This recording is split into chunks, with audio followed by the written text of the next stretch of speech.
Good afternoon, everybody. This is Seth Moore again coming to you here on Anchor by Spotify. Hope everyone is well. It is currently 5:09 in the afternoon, and it is a breezy 65 degrees day. And I am not even certain if that is correct because they said it was 80 degrees earlier. So we are here, and we're here to bring you another podcast. We haven't been here for maybe a week or two. We have been, of course, getting other things prepared to bring to you, as well as handling other pertinent business that we need to attend to. So again, we're here, and we're hoping that you are well and that your family's well and that you're ingesting good stuff, that you're eating correctly, you're staying on top of your health, which is your greatest portal to the Creator, that you are connecting through mental, spiritual, and physical diet. Okay? Again, we're bringing you another podcast, and we're going to be talking about, is the black man God?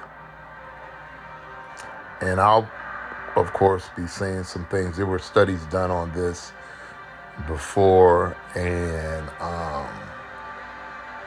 you may be asking yourself, why is he going to talk about this? And listeners who listen in and attend the podcast may be asking questions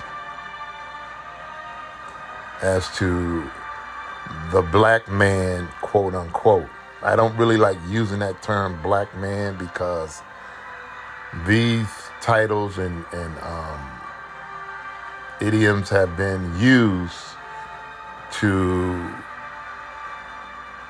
subjugate and to directly remove the indigenous man from lands, resources, and the like. And so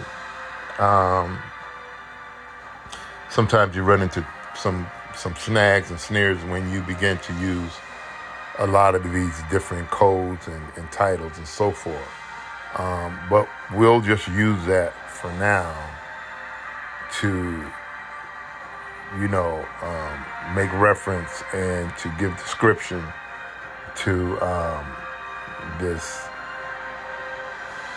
this phenomenon. So, and of course, I know there are a lot of questions that people have, and it also talks about the secret hidden in modern science. Is the black man God? And so the Muslims, some years ago, they actually talked about this. This was talked about in the message to the black man, and so forth.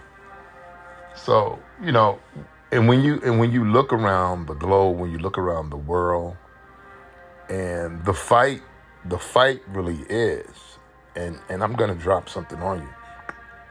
The fight really is, and it always has been, to, so to speak, to block out the sun. And when I say to block out the sun, what I'm actually saying is to block out the reflection and the light givers, the light bringers. Understand what I'm saying. The light bringers to the planet, to the world, those who have brought the sciences, the arts, the mathematics, the astronomy, the geometry, the algebra, you name it, have brought all this to the civilized world. And it can't be argued. There's no debate in the astronomical effects and the overall prowess of,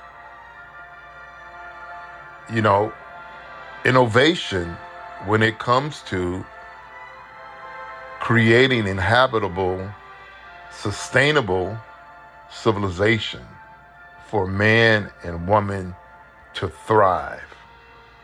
Okay, so we're going to bring you this, and we're going to be reading some stuff in your hearing in just a moment. So stay right with us. Don't go anywhere.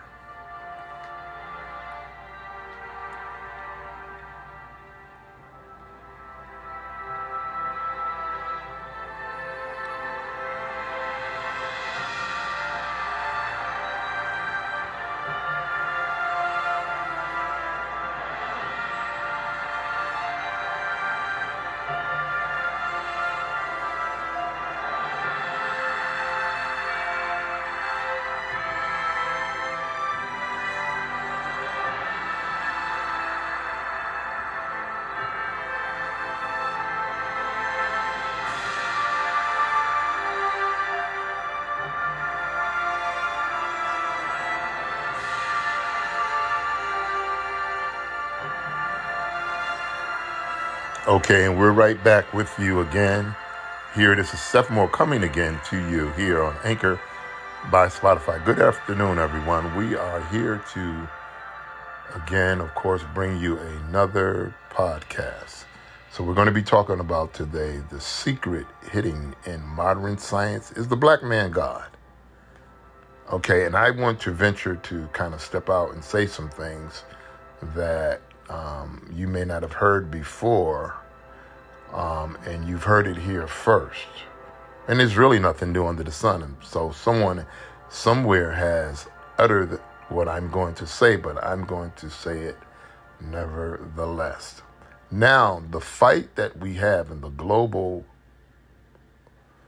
planet has been and has always been to who is God? Who is God? What are the images of God? Or we want to use those terms, creator. Who brought this all into being? Now, you can use biblical references as to a God and how this God brought all this thing into being. So, and I'm often given things by the Creator, and I would even step out, and some might even call me foolish, some might call me blasphemous or what have you. But have you ever thought about, and this is going to tie into our subject here, that it is the God of the black man against Satan. So the fight has always been a God figure against an evil figure, or what you would probably say as the sect, against the Haru, or against the Osiris doctrine. Okay, so there has always been, this energy or this force of chaos against this force of order. So who is the force of order and who is the force of chaos?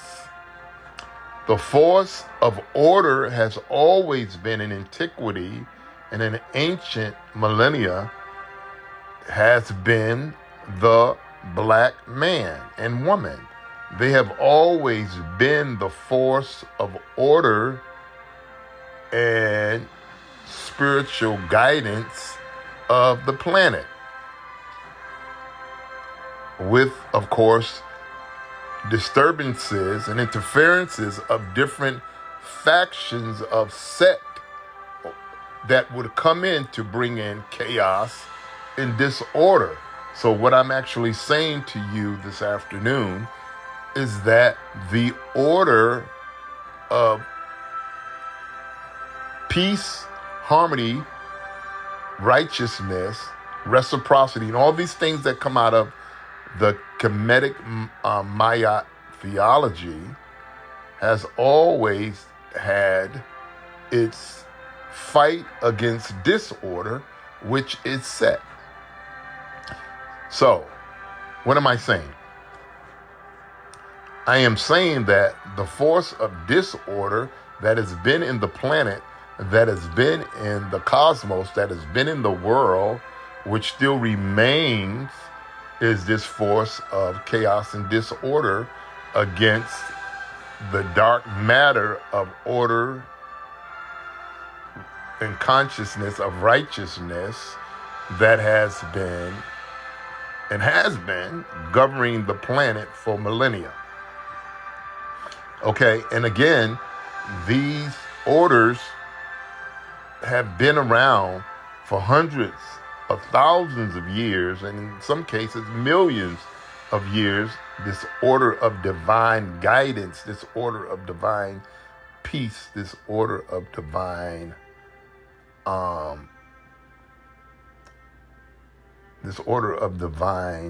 balance. So what I am saying in regards to this subject matter, before I even get started,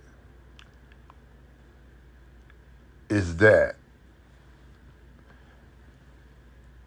I will be, when it says I will be,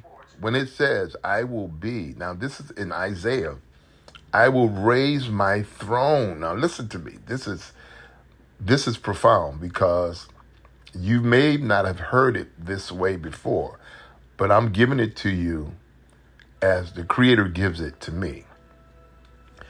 This is in Isaiah. I will raise my throne against the Most High. Now, who is the Most High? Now, you have deemed the Most High outside of your own God self to say that the Most High is some faraway God, or some celestial God in the sky, or some celestial God who is somewhere that you cannot reach, or you're looking for this celestial God in the atmospheric realm of being. And you have never or ever taken into account that you could be that Most High, that you are the Most High, that this disorder, this dysfunction, and this chaos is actually fighting against. Because it is the set against the Osirian myth or order of balance, reciprocity, so forth and so on, that is fighting this divine order. So you are, I would say, that divine order that this chaos and dysfunction is fighting against, and always has been. He is going to raise his throne amongst the Most High. Who is the Most High? If he is a woolly-headed black deity, then that woolly-headed black deity is you. Hello, somebody. It is you that it is fighting against, because you are that Most High energy. You are that molecular nine-ether energy that it's fighting against. But I digress for a moment, and we'll just read. The secret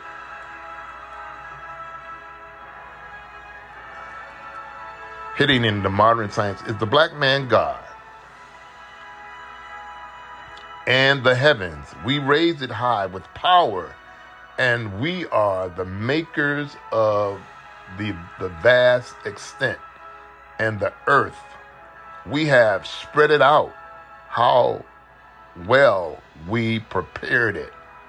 Now, this is coming from the Holy Quran, Surah 51, verse 47 through 48. Ye are gods, and all of you are children of the Most High. Now, this is in Psalms, that your New King James Version, chapter 82, verse 6. And on page 48 of the book of the Message to the Black Man, the Most Honorable Elijah Muhammad, he speaks and he says this. And this was some time ago. And he makes the following statement: being the first people of the earth, we are destined to be the last. We are the creators and the makers. Listen, in the supreme wisdom lessons. Now, this is in their supreme wisdom lessons given to us by the master Fard Muhammad. Okay, each new convert to the nation of Islam must memorize and recite the answers to 10 questions. The first question is, who is the original man? Now, some of you might be saying, of course, I'm sure a lot of Christians probably will be saying, "Oh man, come on, man, you coming with that, and okay, so you want to stay in." You want to stay locked in a matrix. You want to stay locked in this biblical narrative, and I just given it to you because your interpretation is all wrong. You believe that you are wretched, so you need saving. Okay, you are so toe up. You need saving. There's nothing godly about you. Okay, other than somebody got to come and save you and clean you up of your sins and make you whole again and all that kind of stuff. All right, we have no argument.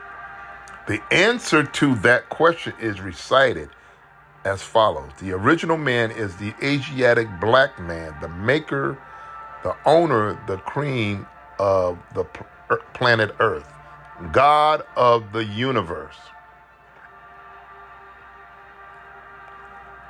Many critics and detractors of the teachings given to the most honorable Elijah Muhammad from his teacher, Master Fard Muhammad, dismissed the notion that black people are in fact the original people and the makers and the gods of the planet Earth and the universe as nothing more than racist pseudoscience.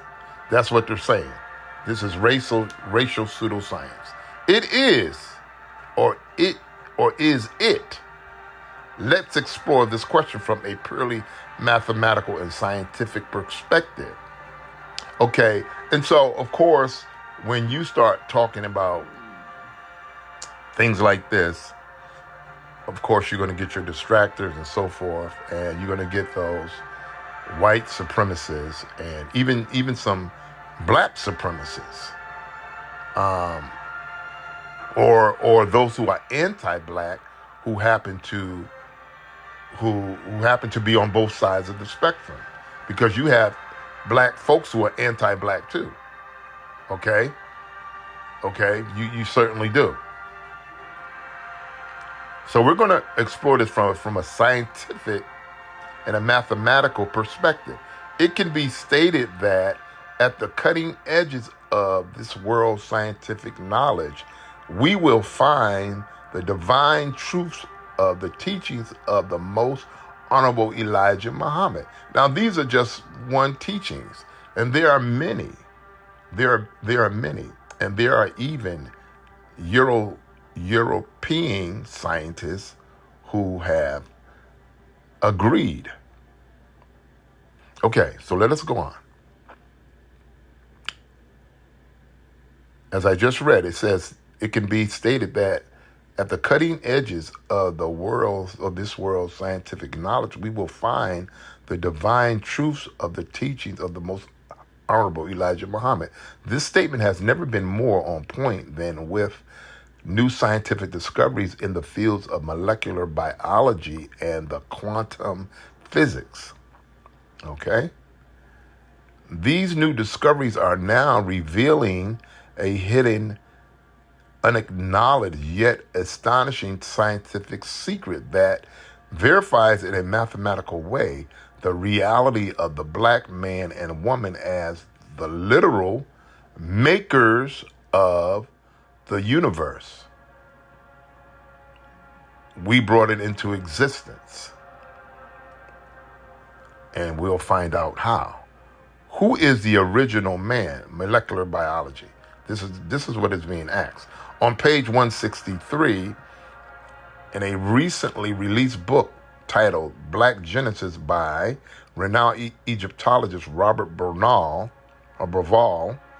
and the former NASA astrophysicist Thomas Brophy, the authors state the following. Scientists in the field of genetics have been pointing out that it may actually be correct to say that the world was created by black people. Listen, what caused the author of that book, to make such an astonishing statement was their reviewing of the 1987 mitochondrial DNA study done by biochemists at the University of California and published in Nature magazine, which pinpointed the genetic origins of all human beings on the planet back to a black woman in Africa who is referred to as the mitochondrial Eve. Mitochondrial Eve, according to these studies, would have walked the earth about 200,000 years ago. But as the authors point out, she was not alone or the first and only woman on earth. She was just the most recent human woman that all humans living today have at least one unbroken matrilineal line. The authors, also reference studies that pinpoint the genetic markers for an African Y chromosomal Adam, who would have been the black father of all humans. So if these black people were the original people, at what point in history did the other members of the human family genetically come into existence? According to studies reported on in the March 7th, 2006 edition of the New York Times and carried out by geneticist Dr. Jonathan Pritchard and his team at the University of Chicago, along with Dr. Richard G. Klein at Stanford, the genetic markers that correspond with modern Asian and European populations, which includes genes associated with pale or white skin color, seem to have come into existence about 6,600 years ago. According to Dr. Klein's studies, there are few skeletons that match either modern Asians or Europeans that can be dated beyond 10,000 years ago. And so that's why you'll find when they're doing all these excavations and Egyptologists, which happens to be, when you understand that whole thing, it's a fraternity of Europeans who go around the globe trying to dig up, find treasures and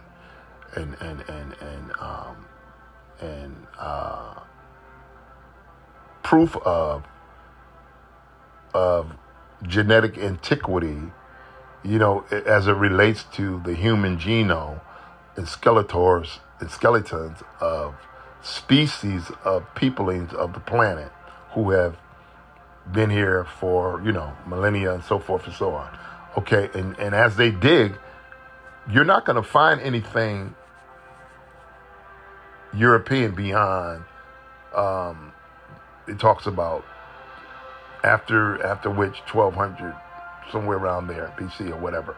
So, and of course it just mentions here that beyond 10,000 years, it's really 6,600, but they say you won't find nothing beyond 10,000.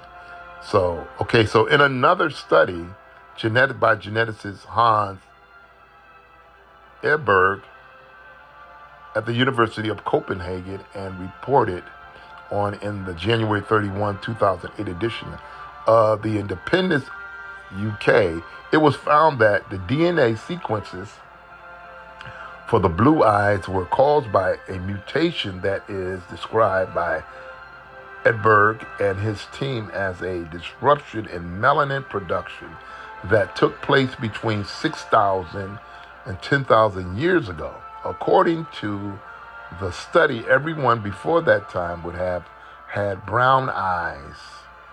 And this is, you can find in the National Geographic, proves the teaching on, of course, Mr. Yakub. And you can find that at the, website, https, NOI, .org, article / National Geographic dash proves teachings or the Mr. Yakub story and the whole thing. Okay. And it goes on to say that what these scientific studies are telling us is that based upon the estimates of Western scientists prior to a time frame with a range of 10,000 to 6,000 years ago, the only people on this planet would have been black-skinned, brown-eyed people. These recent discoveries in molecular biology not only tell us who the original people on the planet were and are, but they also confirm the general time frame for the beginnings of the various races of man other than original, which is described in the teachings of the most honorable Elijah Muhammad at between 6,600 to 6,000 years ago. Okay, quantum physics, the first human observers. Okay, so more molecular biology confirms that the black man is the original man, but how does that make him the maker of the universe? And of course, again, some of you have heard this before, and of course, the teachings of the Honorable Elijah Muhammad is not a new study, and all their pupils have to go through this teaching and absorb this knowledge. So they know this, they're aware of this, and then of course, you have 5%ers who are aware of this as well, and a lot of other people who are black folks who are aware of these teachings and these scientific facts. Okay. If we are to answer this question, we must dive into the cutting edge, mysterious world of quantum physics. Quantum physics can briefly be described as the study of the interactions of matter and energy at the quantum or the atomic and subatomic level. One of the scientific foundations of modern quantum physics is the concept known as wave/particles duality, which is a proven scientific observation that all atomic and subatomic matter such as atoms, photons, electrons, and neutrons exists as both a wave and a particle. What makes this concept even more bizarre is that the fact that what determines whether atomic and subatomic matter manifests itself as either a wave or a particle is human observation. In other words, when we are not looking, the subatomic world is manifested as a series of waves, but when we are consciously observing, it is manifested or collapses into individual particles. So when we are not looking, I'm going to say when melanated people are not looking. Now, this is pretty deep, y'all. When we are not looking, listen to this. I'm going to read that again. It says, when we are not looking,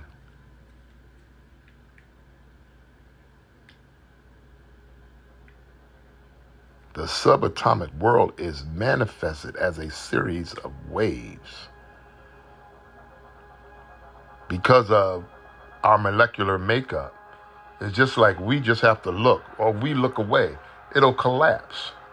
And I had said something in another podcast before, is that melanated people, we hold the universe together. We are the universe. We just have visitors. Everybody else is a visitor. That may be, yeah, you're visitors. We hold the universe together. If we were not here, it will collapse. Because everything in the molecular biological makeup of the universe consists of dark matter. And if you remove black people from the planet, it will collapse. I know you haven't heard that before. It will collapse. Now listen. And I just read to you in your hearing. And maybe I should again. It says, what makes the concept even more bizarre is the fact that what determines whether atomic or subatomic matter manifests itself as either a wave or a particle, human observation. Human observation. Black people are the only true humans within the cosmos. Understand that. Understand that. Overstand that. It says human observation. Who are human? Black people are the only human observators in the planet. Everyone else in the planet has Neanderthal DNA. There were studies already done. When we talk about how the scientists have studied this phenomenon of 9 ether and 6 ether entities within the cosmos, it came out that everyone else on the planet has a 6 ether DNA series, when Africans, or the Africans and those in the diaspora around the globe, have 9 ether series DNA, more than anyone else. That is because the 9 series DNA are the only Homo sapiens that are on the planet that carry that particular gene makeup.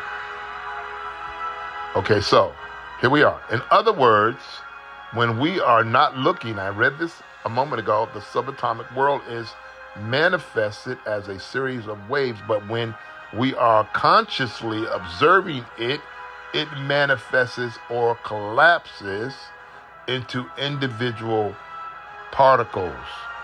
This seemingly incredible phenomenon first came into the consciousness of Western science with the now famous Thomas Young double slit experiment in 1803.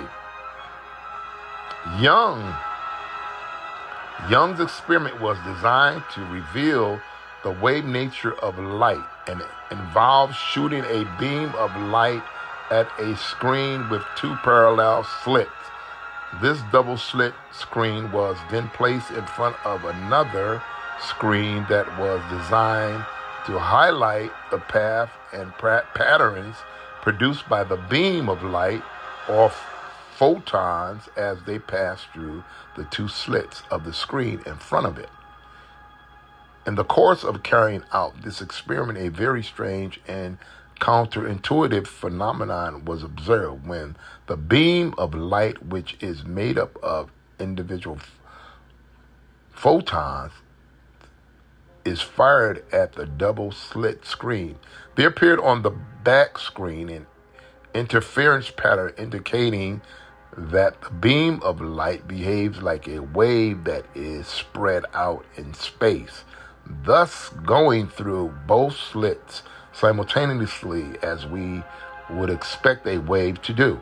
Yet, in experiments where the photons of light are fired at the screen one at a time, the same interference pattern is formed on the back of the screen, indicating that each individual photon still travels through both slits at the same time, as if the individual photons were a wave. So now we're talking about vibrational frequencies. Now, if that were not strange enough, when detectors were placed near the slit so that we might observe the path that each individual photon took, the photons behave like individual particles and travel through just one or the outer slit, causing the interference pattern on the back screen to disappear. So again, when we are not looking, subatomic matter behaves and manifests as waves, but when we are observing, it behaves and manifests as individual particles. And we talked about the 6 protons, neutrons, electrons in the atoms, and how that we are that element of tables that shoots out beams of light that absorbs those light energies to conduct manifestations of energy in the universe.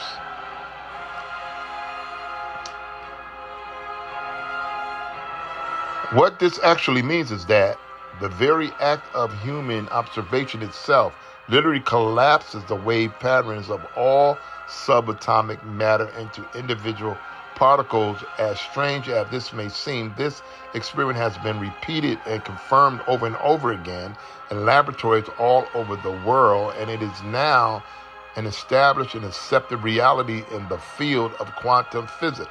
Quantum physics refers to this phenomenon as the collapse of the wave function and or the observer effect, as originally proposed by the mathematician John von Neumann. One of the most significant experiments confirming the observer effect was done at the prestigious Weizmann Institute of Science in February of 1998. It was reported on in the February 26, 1998 edition of the journal Nature, and you can find that volume 391, pages 871 through 874.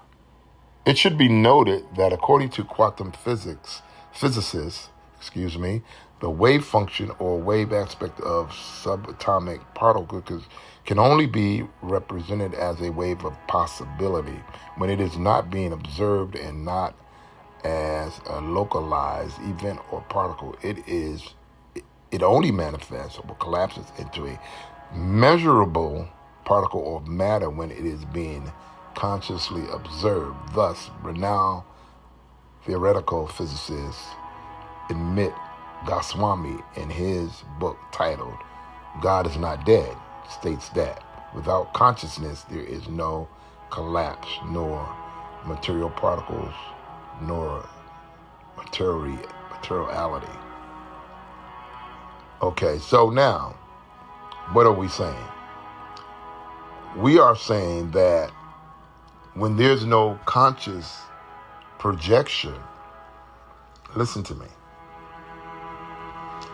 when there is no conscious projection of black people who hold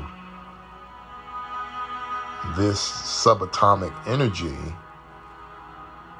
where there's conscious observation of this energy, then things collapse.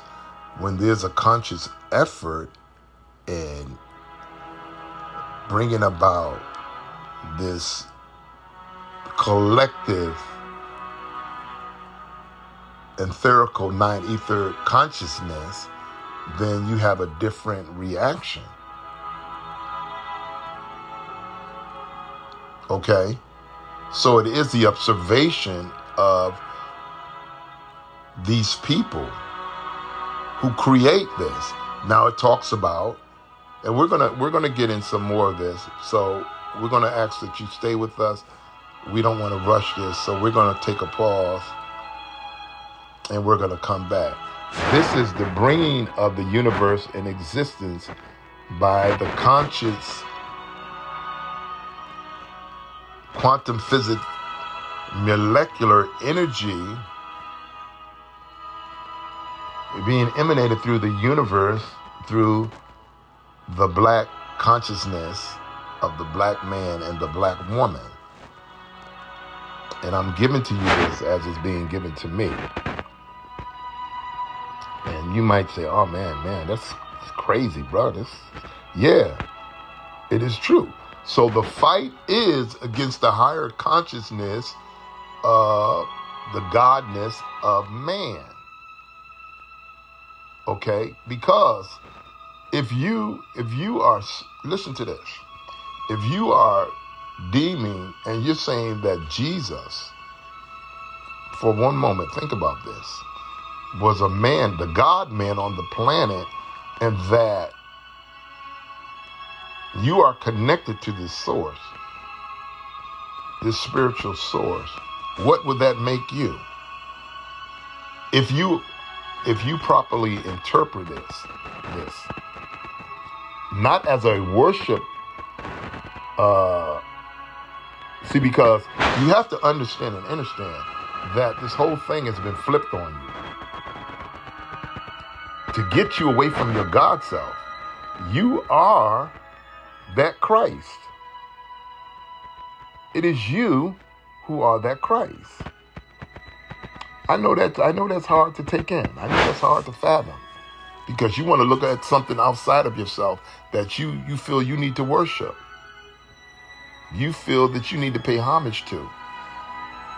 And so when I say I thank the Creator, are you not saying I thank myself? I thank the creative force that's within me, that's within this universe, that formed me through his divine wisdom, his divine being, his divine thinking, that I'm within the divine. Okay, so we are going to pause there and we are going to come back. Okay? Stay with us.